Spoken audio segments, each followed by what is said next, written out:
அடுத்து விஸ்வகர்மா சமூக மக்கள் கூட்டமைப்பினுடைய நிறுவன தலைவர் என்பதற்குரிய சண்முக சுந்தர பாபுஜி அவர்கள் இப்பொழுது ஓம் சக்தி. தமிழ்நாட்டிலே 69 இடஒதுக்கீடு சதவீத இடஒதுக்கீடை பாதுகாக்க அனைத்து கட்சிகள் சமூகத்தினுடைய கலந்தாய்வு கூட்டத்தை இன்று சிறப்பாக ஏற்பாடு செய்து அனைவரையும் ஓரணியில் நிற்க வைத்த பாசத்துக்குரிய பாட்டாளி மக்கள் கட்சியினுடைய தலைவர் அன்புமணி ராமதாஸ் அவர்களுக்கு முதற்க அன்பு கலந்த ஆசீர்வாதத்தை நன்றி தெரிவித்துக் கொள்கிறேன். ஏன்னா இது ஒரு பெரிய சாதனை அவருக்கு என்னை பொறுத்தவரை. எதிரும் புதிருமா இருப்பவர்களை ஓரணியில் உட்கார வச்சிருக்காரு. இது மிகப்பெரிய அருமையான ஒரு கூட்டணி. அரசியல் கூட்டணி இல்லை, இது ஒரு சமூக கூட்டணி. சமுதாயத்தை நல்லணிக்கிறதுக்கான அருமையான கூட்டணி. சமுதாயத்தில் அனைவருக்கும் அனைத்தும் கிடைக்க வேண்டும், இதான் என்னுடைய கொள்கை கூட. சமுதாயத்தில் அனைவருக்கும் அனைத்தும் கிடைக்க வேண்டும் என்றால் ஜாதிவாரி கணக்கெடுப்பு என்பது ஒரு முக்கியமான விஷயம். இந்த ஜாதிவாரி கணக்கெடுப்பு என்பது ஒவ்வொரு சமூகத்தில் இருக்கின்ற மக்களும் ஒவ்வொரு பொருளாதாரத்திலே அவர்கள் உயர்ந்திருப்பார்கள். அந்த பொருளாதார உயர்வை வைத்துதான் அந்த சமூகத்தினுடைய முன்னேற்றம் இருக்கும். குறிப்பாக எங்கள் விஸ்வகர்மா சமுதாயத்தில் 5 தொழிலாளர்கள் இருக்கிறார்கள், பாரம்பரிய தொழிலாளர்கள். ஆனால் தமிழகம் முழுவதும் உள்ள உலகம் முழுவதும் அங்கு இருக்கின்ற நாங்கள் பொருளாதார ரீதியிலே உயரவில்லை. தமிழகம் முழுவதும் நிறைஞ்சிருக்கிறோம்.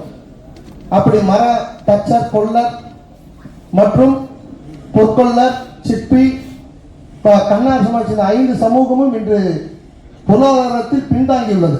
அதற்கு ஜாதி வாரியாக கணக்கெடுப்பு என்பது மிக முக்கியம். ஜாதி வாரி கணக்கெடுப்புனா நானும் கூட நினைச்சிருந்தேன் இல்லை ஜாதிகளை கணக்கெடுக்கிறாங்க. அப்போ அவர் சொல்லும் போது விளக்க சொன்னார்.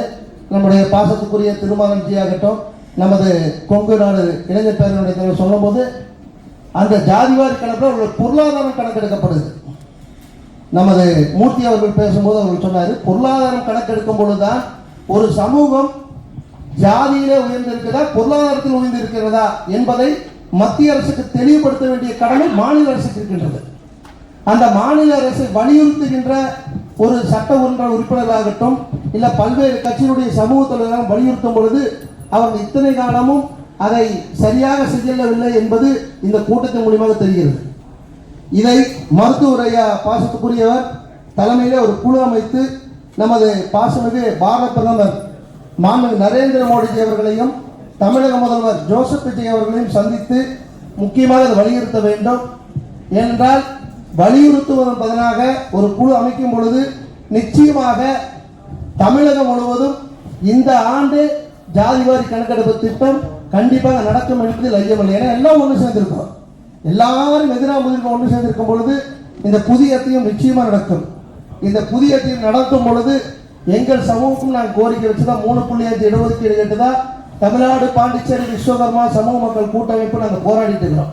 ஒரு சாமியாருக்கு நாங்களாம் சாதிக்கு வரக்கூடாது, ஜாதிக்கு வர வேண்டிய சூழ்நிலை எங்கள் சமூகம் தள்ளப்பட்டுருச்சு. ஒரு ஆன்மீக சமுதாயம் தள்ளப்பட்டுருச்சு. அதனால தான் நாங்கள் இந்த கூட்டத்துக்குலாம் வந்திருக்கோம். எங்கள் சமூகத்தை கண்டிப்பாக பாட்டாளி மக்கள் கட்சி உடன் எப்பொழுதும் விஸ்வகர்மா சமுதாயம் இணைந்து இருக்கும். அதனால உங்களுடைய எல்லா முயற்சிகளுக்கும் தமிழ்நாடு பாண்டிச்சேரி விஸ்வகர்மா மக்கள் கூட்டமைப்பு இணைந்து உங்களுடன் பணியாற்றும் என்பதை இந்த இடத்தில் தெரிவித்துக் கொள்கிறேன். அது மட்டுமல்லாமல் இங்கே கூடியிருக்கின்ற அனைவருமே இந்த ஜாதிவாரி கணக்கெடுப்பு என்பதை இன்று பேச்சோட முடியாம இதை செயலிலே நடைமுறைத்தி தமிழகத்தில் இருக்கின்ற அனைத்து பிற்படுத்தப்பட்ட சமூக மக்களுடைய 69 இடஒதுக்கீடை பாதுகாக்க வேண்டும். அதே போல SC/ST மக்களுடைய உரிமைகளை பாதுகாக்கப்பட வேண்டும் என்பதை வலியுறுத்தி தமிழகத்தில் இருக்கின்ற இந்து தர்மத்தில் இருக்கின்ற ஜாதி அனைவரும் ஒன்று சேர்ந்திருக்கின்ற நல்ல இடத்தில் எல்லோருக்கும் நல்லது நடக்க வேண்டும் என்று வேண்டிக் கொள்கிறேன். ஓம் சக்தி. நன்றி.